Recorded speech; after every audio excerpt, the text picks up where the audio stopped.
Neighbors stormed Amaka's house, dragging her out. "Witch!" they screamed. "You killed Amanda and married her husband. Now you've killed her daughter."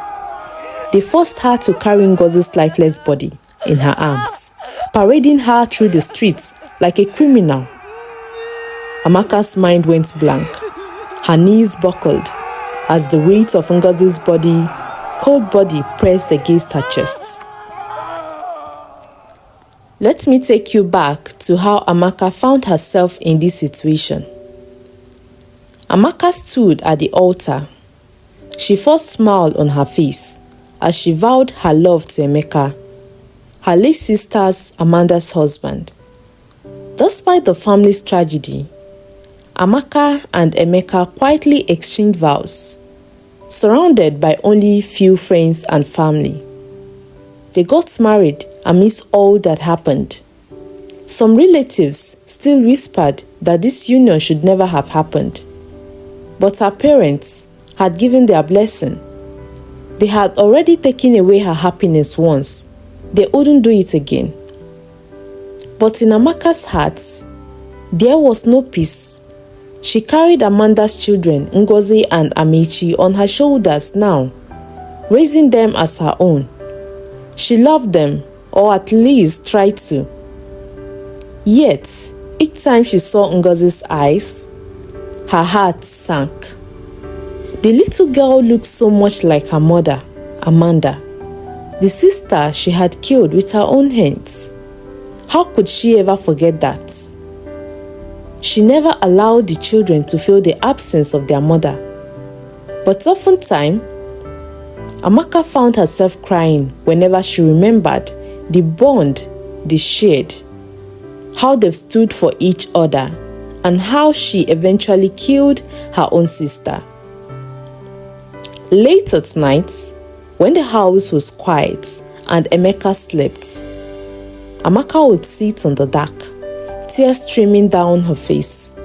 She whispered apologies to Amanda's spirit, begging her for forgiveness.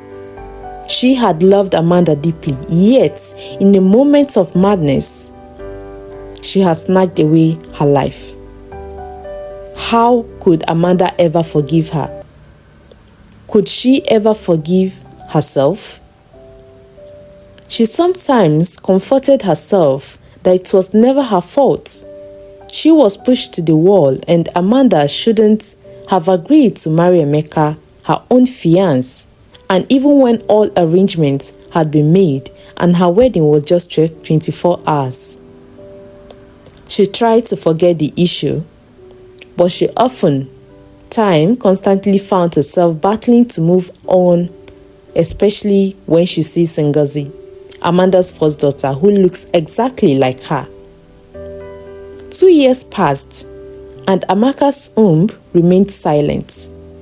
No child came, no matter how many prayers were said or how often they visited the hospital. The fact that she couldn't conceive and have a child of her own weighed her down and became a huge burden on her. The whispers started. Her neighbors began to talk bad about her.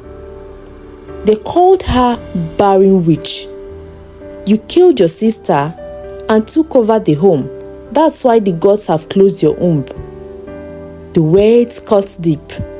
At first, she ignored them, but soon they festered inside her. She developed sudden hatred for Ngozi and Amechi. She told herself that this should have been her children, if not for their wicked mother, who decided to steal her happiness despite what they shared. She convinced herself that Amanda had stolen her joy. With each passing day, her heart hardened, especially towards Ngozi, who looks exactly like Amanda in every way. The child's innocent presence reminded Amaka of her sister's betrayal, the one she could never forget. Ngozi and Amechi just want to be loved and cared for by the woman who they now see as their mother. But oftentimes, they found themselves at the center of conflict. And Emeka felt Amaka is treating the children badly. Amaka has denied the children food on several occasions for reasons she couldn't explain. It was Amanda's fault, Amaka thought bitterly one afternoon. She had tried to push the anger aside, but her neighbor's cruel words echoed in her ears every day. 3 years into her marriage with no child of her own at the age of 38, the shame burned her soul. Mama Adichie had warned her, "You will never conceive until you soften your heart. How can you treat these children so wickedly? You killed their mother and married your sister's husband, the children's father, and turned them to your slaves. Are you not human? Don't you have sympathy? Show some mercy." Mama Adichie wasn't cursing Amaka. It's believed in most Nigerian cultures that if you're looking for the fruits of the womb, you must be nice to the children under your care, for them to be happy for God to answer your prayers. But mercy was far from Amaka's heart. Each time Ngozi made a mistake, Amaka's fury would flare. She scolded the children, denying them food and locking them out. She felt the heavy weight of her own bitterness, yet couldn't stop herself. The neighbors grew tired of intervening, and Emeka's frustration grew as he saw the way Amaka was treating the children and the cruelty in her eyes. Her neighbors believed Amaka wasn't completely healed from the trauma of killing her sister and the 7 years torture in prison in Lagos. It was a wrong move to have married Emeka at the time without allowing herself to heal from the trauma. One fateful morning, Amaka sent Ngozi on a simple errand. "Run and buy fish for the egusi soup." She screamed at the girl to hurry. Fearful of the harsh punishment that awaited her if she was late, Ngozi rushed onto the road without looking. The screech of tires was so loud, and then the silence that followed was even worse. Ngozi was hit by the incoming vehicle. She died on the spot.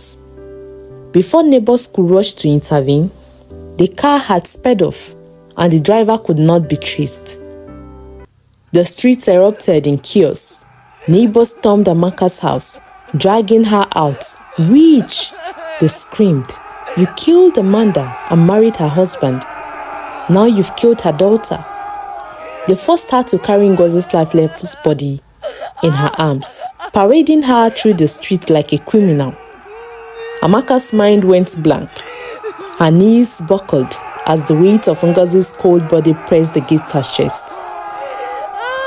Emeka arrived just in time to save Amaka from the mob, but the damage was done. Emeka was man enough. There was no blame game. His first action was to save Amaka and quickly took the corpse of Ngozi from her before finding out what transpired. He could barely hold back his own tears as he carried his daughter's body inside. The pain in his eyes was unbearable. Inside the living room, Emeka quickly dropped the body of Ngozi and then asked Amaka what transpired.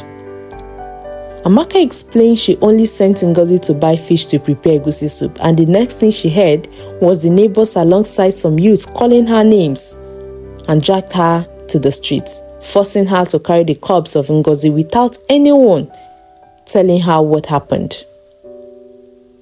Emeka broke down in tears. The pain was too much to bear. He doesn't know if marrying Amaka was a big mistake, but he's a man, ready to face the consequences of his actions. And if he perished, so be it. Ngozi was buried amidst tears, frustration, and Amaka again became the accused. Amaka was consumed by grief, guilt, and unbearable shame. She couldn't bear the whispers of the people, the cold eyes of her husband, or the threats of her in-laws. She had become the evil in everyone's eyes. Day after day, the weight of Ngozi's death crushed her spirit. Emeka stood by her side, but even he couldn't shield her from the agony that had taken over their lives. One morning, unable to carry the burden any longer, Amaka took the same knife she had once used to kill her own sister, Amanda. This time, she turned it on herself.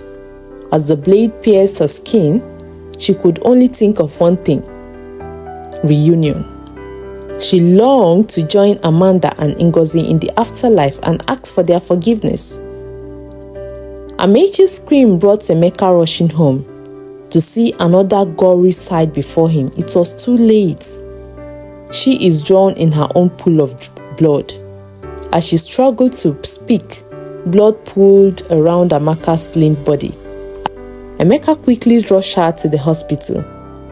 She hovered between life and death for hours. After several surgeries, the doctor returned to Emeka, his heart pounding as he became anxious to know his fate.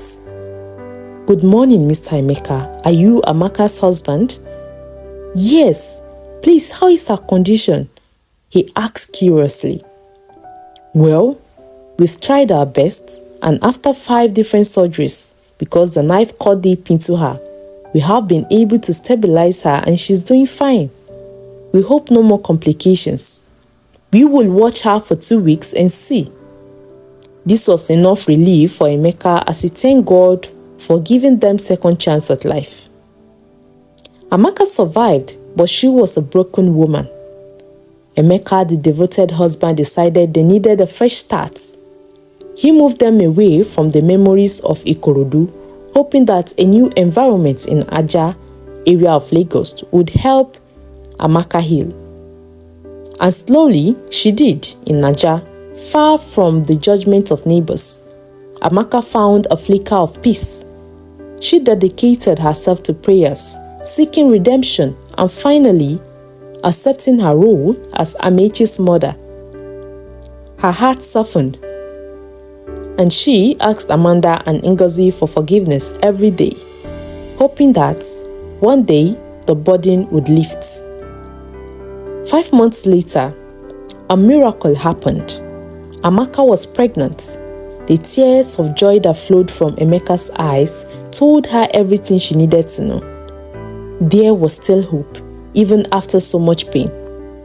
Emeka was supportive throughout the pregnancy journey, carrying her to her antenatal care.